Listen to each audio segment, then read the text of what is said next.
833-592-8359. Angie gets with you to get that information you need to buy that house. Angie is more than just an agent with Roberts Real Estate. She's a pro with heart. So you call her at 352-361-8359 and you will know you have the right person.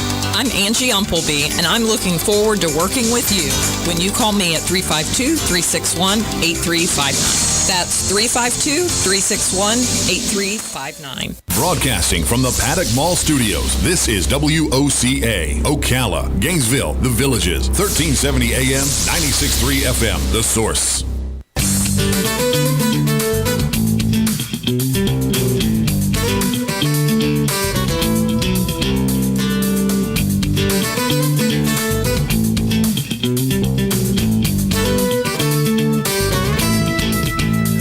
All right, 5 minutes after 10 o'clock. Thank you for tuning in this first day of June. It's also the first day of hurricane season, and our friends over at Ocala Magazine are going to make sure we have something in writing so that we know how to be better prepared for that. Lisa McGinnes is in the studio to tell us about an upcoming article that we're going to be able to hold on to. I think that's the kind of article you should hold on to, those and the ones about your family members.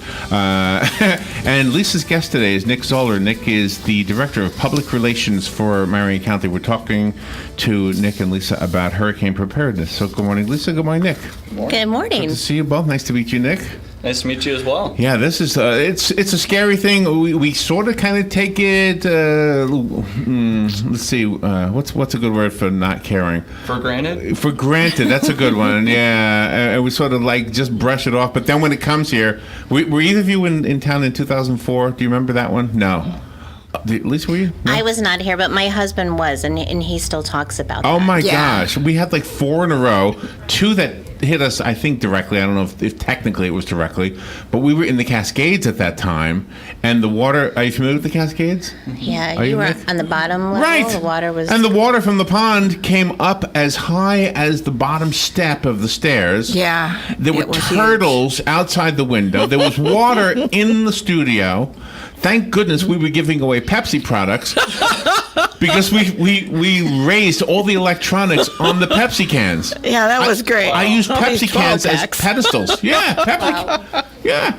And so, that's why we're here. Too much excitement. Yeah. We're high tech.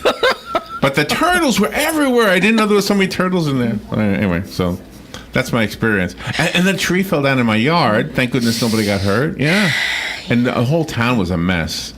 So. Well, that's one of those things, though. People don't expect it to become such a problem. You know, we're a landlocked county. People don't think that we're going to really be impacted by hurricane season. And then, like last year with Hurricane Irma, you suddenly have a hurricane barreling toward Marion County, and people are frantically trying to prepare. So part of our partnership with Ocala Magazine, the city and the county provide articles every month.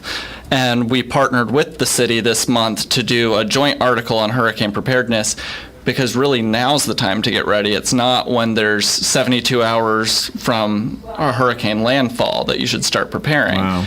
That's too late. You, Lisa, and Nick, thank you both for bringing it to our airwaves because this is really super important. I guess when you say take it for granted that it's going to be nice, that's exactly where we made our mistake in 2004. That was exactly the mistake we made. There's an ice machine, I don't know if it's still there, across from the Cascades. And that place was nonstop business. People, and I don't know that it could keep up. I don't know, but that's another thing people kept saying. Where can I get ice? Where can I get sandbags? It was unbelievable. Yeah, it was something else. I always thought it'd be cool to go through a hurricane until that. Then I thought, okay, never again. I'm done.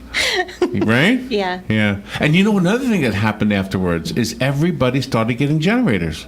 Yeah. Yeah, I don't know if people are doing that now, but it's been so many years. It's been 14 years now. Yeah. My husband actually just bought a new generator. Did he really? Yeah, we had one, but he decided in Irma last year that one wasn't good enough. So now we've got a brand new one. And I was out of electricity for a week. Yeah. How long were you out, Robin? I was one of the lucky ones. I still had it. So my folks came. They were out of electricity, so they came over and stayed with me. So I was one of the lucky ones in the very smallest grid of the county that still had electricity. But if you hadn't been one of the lucky ones, did you have enough supplies to make it through a week, 2 weeks? No, I had to scramble for some because we were prepared. My mom got her stuff, but then I didn't realize it would be that long, so we scrambled for that. In Irma, one of our photographers at the magazine, he lives up in Citra, and they couldn't get gasoline, and we were trying to get to him and get gasoline, and that was really a problem that some of our folks had during Hurricane Irma last year. Yeah. So we're going to share today some information about what we need to do to prepare, right? Definitely, yeah. And is that a huge part of your job? It's not a huge part of our job. So we partner, really any of the disaster preparedness is a partnership with emergency management. So the sheriff's office's team with emergency management does a great job getting our community prepared to respond to these types of events. But certainly with a PR function, we do everything we can to help with that public education. So we use those reliable sources, whether it's NOAA or the National Hurricane Center, to provide some of the known tips that are necessary for people to be ready. And some of those things include having an emergency supply kit ready for a hurricane. So Nick, can I slip something in? The people you work for were outstanding. The county and the city of Ocala really were there when the wind was gone and the rain was done. They were out there right away, cleaning up the trees, getting the electricity back on as quickly as they could. The linemen were up every pole. You could see them up everywhere. So, and I think that's really, just to segue into that for a second, I think that's the culture of the organizations that we have in local government here in Marion County, both with the cities and the county, that we have a lot of true public servants at all levels of these organizations. And I think that came out during the Hurricane Irma response for sure. And it crosses state lines because once the hurricane is for definite that it's going to come crashing down in our area or any area of the state, all of the other electrical companies in different states are on alert, and then they'll come and they'll wait at the state line there or wherever they can safely wait, and as soon as the hurricane passes, they're here. Oh, definitely. And they're it's just outstanding. Everybody coming together. And that goes for the people in the state of Florida and our county as well. When a 911 hit, Marion County people went up there to New York. I mean, we were there in the West helping fight the fires, and very, very nice unity there. Yeah. Well, I think Larry hit on what we're trying to do with this article. So Ocala Magazine, the June issue, comes out early next week. Monday or Tuesday, you'll be able to get it at all of our locations throughout Marion County. And keep it. That's why we thought this is the right time. June 1st, let's get the information out there so that everybody has something to refer back to as we get closer to the real active part of the hurricane season, I guess. So the county and the city worked really hard on this article, and you'll see it's colorful. There are infographics. There's just a lot of really good information, and we thought Nick could share with us some of the cool things today that are in the article. Yes. Yeah, so one of the things you say, keep it, but don't set it and forget it. Like, there's things to use in this article to prepare people for hurricane season. And this is the first day of hurricane season, but we've already had a named storm before the season even started. I know. It's expected to be a really active hurricane season. It's expected to be active again for the state of Florida. So everyone in Marion County, in the city of Ocala, all throughout our territory, need to be ready to respond to a hurricane. And one of the main things, like I was mentioning before, is that checklist and knowing that you have those items ready if a storm does come. And that's right on the first page of this article. So you don't have to go digging through the article. You just pick up your copy of Ocala Magazine and go through that checklist and make sure that you're seeing if you have the right items. Like if you have a baby, make sure you have enough supplies to last a week, 10 days, in case you can't get to a store. If the stores aren't open, then what are you going to do? Do you have a dog or a cat? Do you have all the materials you need for them? Do you have things, for instance, for your kids to be entertained by if you don't have electronics? People don't even think about those types of items, those comfort items. Like board games. Exactly. Have board games. Cards. And it's for me, I'm blessed because I have a juggler who lives next door. I'm all set with that guy. I'm just, one of the things on the list is medications. Mm-hmm. I wonder how many people don't think of that, to go to the pharmacy or to your doctor and say, is there any way I can be prepared with a few extra?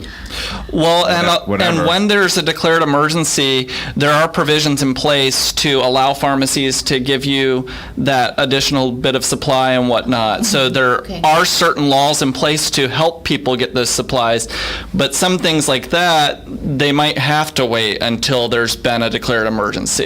Some of those items you wouldn't necessarily be able to have an extra supply of your medication just because it's hurricane season. But you certainly can get all the other items in place so that then you only have to worry about getting extra medication or fueling up your gas tank, so that you're not fueling up your gas tank, fighting for bottled water, fighting for canned foods, because that was what was happening during Irma last year. If you recall, there wasn't bottled water left anywhere. Canned foods were being wiped out at grocery stores. Right. A lot of those things have a long shelf life, so get those early and have those at the start of hurricane season. Like right now. Exactly. Get those now. Don't wait. There's no reason to wait. Mm-hmm. Do you know another thing on the list that I think is a really good idea? You have cell phone and device chargers. I bought a device charger for like $25. This thing is amazing. If I was in New York City, there was no place to plug in my phone, and I had this thing, I said, I wonder how well this is going to work. I had it charged to 100%, and it charged my phone in like no time at all. It charged Robin's son's phone in no time at all. It was just my daughter-in-law's. Yeah. And it was and I know they sell more expensive ones. So if you don't have one of them, get one of them. Yeah, that's definitely key, because one of the things we were seeing too, and one of the great ways to communicate now is social media. We've had that. It's been about a decade since social media has really taken off, and so if you lose access to that, you're kind of losing access to a lot of the information that's out there. If you lose access to the internet at this point, there are methods for us to try to reach out to the community if power's down. But if you have a device charger like that, you're going to have maybe an additional day, an additional 2 days, if you're conserving that power, where you can get really life-saving information in an emergency. And that's wonderful about what you do, Nick, is you keep us informed all the time with your press releases, not just for the hurricanes and things, but everyday goings on. And you also work with Kevin Christian with the Marion County Public School System, because you have to coordinate the shelters, and Kevin's phenomenal about getting the information out about all the shelters, where they are, if they accept pets or not, handicap shelters, things like that. Yeah, it's definitely locally, we have a really good group of government communicators from all the agencies that work really well together. So when there's an emergency like this, we're definitely coordinating those messages, making sure that all that information gets out. But even when there's not an emergency, we work together. For instance, on this article, we coordinated with our counterparts with the city of Ocala. We've partnered with the school system to get information out to students and parents. And all of that just fosters those relationships that help to communicate to people in an emergency. So just to repeat, Ocala Magazine is coming out, the June issue coming out next week, right, Lisa? Early next week, Monday, Tuesday, you should find it all over. Pick up a copy and hold on to it, and it has everything you're going to need to be prepared. A little checklist goes a long way, because there's going to be something you might not think of. You might think of batteries and flashlights, you might not think of the pharmacy part of what we talked about, or you might not even know that there's a way to charge your phone without one of those. It depends on how old you are. I think the younger you are, the more you know about this stuff, right? Yeah, in that regard, your teenagers will know that. Yeah. They've got it wired. But a lot of our listeners are older, so trust me, there's a way to do this, and so this is a great resource. And as Nick said, just don't just have it, make sure you read it. Yeah. And I mean, one of the great things, and Lisa was mentioning that we have these graphics in here, and some of them are usable graphics. For instance, you can cut out the checklist for getting ready. It's not necessarily going to have absolutely everything on there, but that's going to give you a good start on the second page of the article. Cut out that checklist, go through it, make sure that, if you have someone in your family with special needs, get them registered for a special needs shelter with emergency management. Another easy thing you can do, Alert Marion is a free product that's offered by Emergency Management. You just go to alertmarion.com and you can sign up to receive emergency alerts, and that's year-round. It's not just hurricane season. So if we have tornadoes coming, if there's some other type of emergency in your community, Amber that alerts. enables Amber Alerts, yeah. Well, those actually get pushed directly through the cell phone providers, though. Oh, It's a okay. different type of alert, but this is more kind of weather type emergencies, and it allows them to target it to your community. So it's a really amazing free product that Emergency Management offers to all of our residents in Marion County. Yeah, and not to promote what we do, but if you have a radio, that's part of our job. We're also an emergency station. Management station. Thank you. I can't always forget what it's called, but we are, and we're here. Rob and I have done this forever. Yeah. In fact, in 2004, let me tell you what we did, because there was no real social media. There might have been, but hardly anybody had it. So when people were in shelters back in those days, they had cell phones, but they didn't have, or maybe some of them did, but anyway, there used to be a local phone number, and we were the ones who gave the weather report on that local number. Oh, wow. It wasn't our number, but we were the ones who put this. And so every 15 minutes, I was calling it up and updating it. I was looking at the TV basically and giving the information off of Channel 2. But the people in the schools needed that information, so they were calling that number and hearing, oh, okay, it's here it is, and just giving them coordinates and information about where ice was, et cetera, things like that. And you're right at the top of the list, radios. But of course, batteries for the radios, unless you are campers like we are, and you have one of the crank radios. Yeah. You're a camper? Yeah. I love camping. Yeah. What do you camp in, a tent? Yeah. Yeah. Absolutely. Sleep on the ground? See, I like that. And propane stoves. See, Robin always preferred really the good to fancy have. hotels. I know. I always preferred them. No, it's Yeah, when the power went out after Hurricane Irma the next morning, I'm out on my back porch with my, camping stove, making See, my coffee, and yes. had coffee for the neighbor. oh my Yeah, gosh, that's great. Isn't it the best though? In a way, it's like, oh, I love this hurricane. Oh, I don't know about that, No. but we were prepared. Nick, tell us some of the other things that are, unusual things in here that I think most people don't think about. Yeah, that's the important part. The stuff we don't think about. Do you have anything in mind that you want us to go over? I know that you all put a lot Yeah, of thought into so, this, and there's some of the things that aren't the everyday things that everyone thinks about, like the water and the canned food. Everybody knows that. Dog but food. you Yeah. all put a lot of thought into some of the other things Definitely. that aren't. You talked about babies. You talked about pets, having a flashlight. Even some people don't think about those. If you don't have power, having flashlights available, having a first aid kit available. There are a lot of hazards that come up after a storm, and you just never know. You don't know if you're going to have emergency crews immediately able to get to you. So having some of those items. We've launched a text to 911 service recently in Marion County. Nice. So if there is an emergency, and I'm sorry? What is that? So you can now text in, you can just put 911 in your phone and text into them.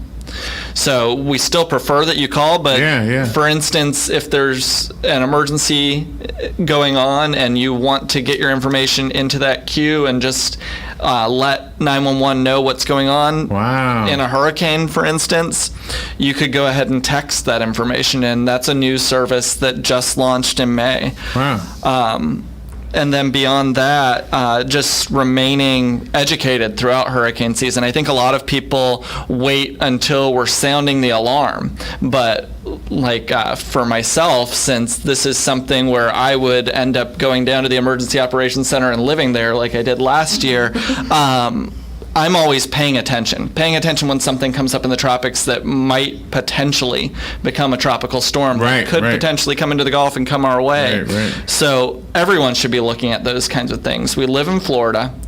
We're one of the hurricane capitals, so we really need to be educated and pay attention to those weather reports throughout the season so that when something's maybe a week out, you're paying attention to that, and you're paying attention to those projected routes, because weather reports are constantly covering those, and we just can't tune that out during this time of year. And the boarding up windows and things like that too. People have to pay attention to supplies in advance. Yeah, definitely. You don't want to be fighting for any of those supplies. You want to make sure that any supplies you need to secure your family, your pets, potentially friends and neighbors who might need a little bit of help. Think of those things. Think of having that stockpile of any supplies you might need for your home beforehand. You don't want to fight for them. And so many of these things we can get now. I mean, there are very few of these items I think you have to wait. I mean, almost everything you can get now. Even, for instance, like my grandmother lives in Central Florida as well. They get cash out every year. They've never had a hurricane issue in the 20 years they've lived in their house, but they get a stockpile of cash and just hold on to it for the whole hurricane season.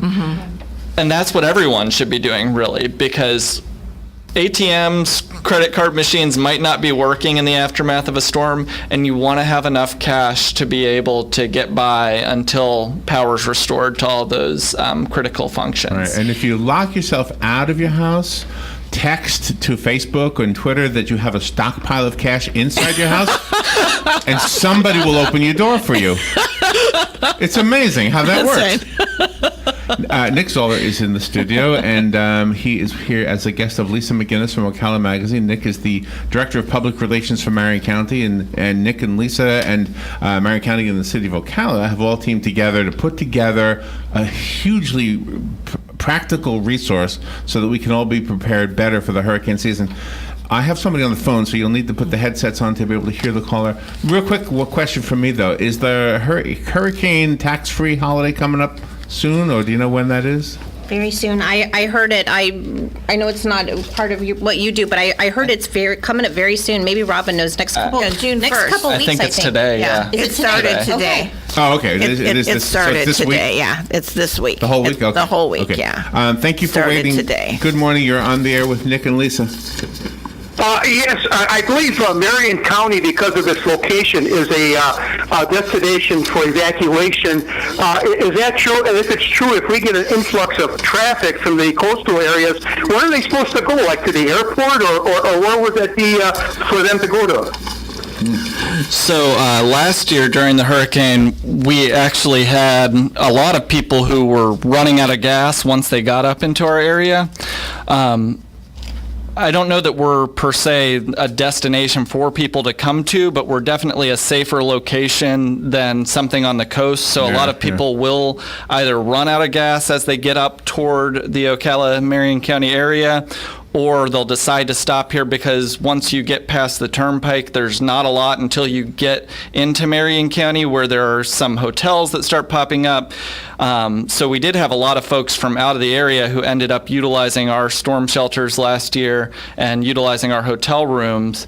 And it's just one of those things that we have to expect when there's a storm coming our way. Yeah, I mean, living here in Marion County, it would be smart just to stay put in case of a hurricane. Because actually, where the heck are you going to go?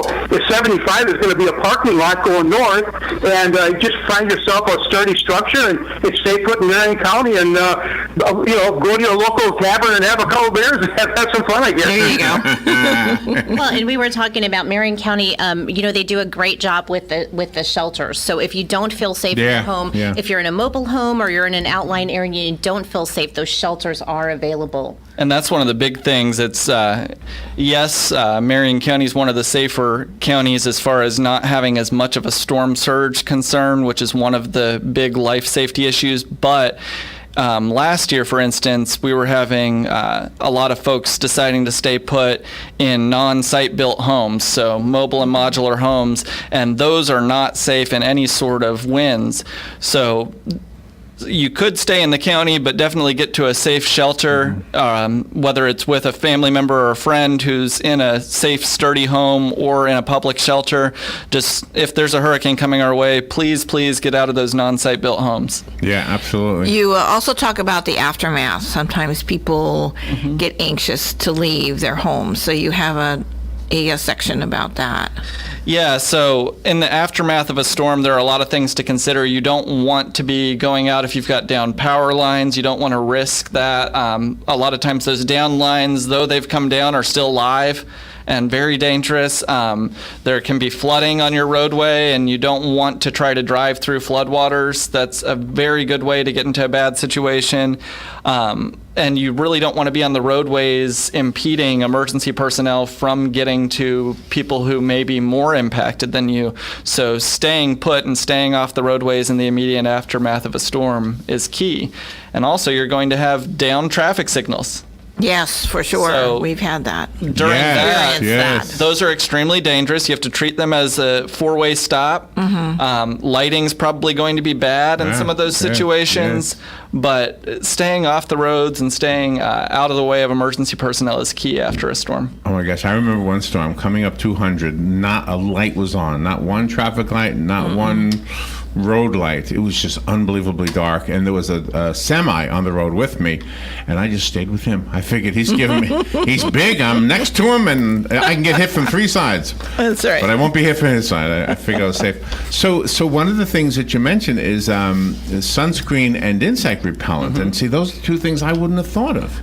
I know. Right. Those are just important to have throughout the summer. Yeah. First of all, sunscreen and insect repellent. But after a hurricane, and we experienced this last year, there are different types of mosquitoes that breed from the waters that come from a flooding event. Really? And we had a lot of those throughout the community. So being aware that there's going to be more mosquitoes after any type of heavy rain event, especially a hurricane or tropical storm, and being prepared with insect repellent.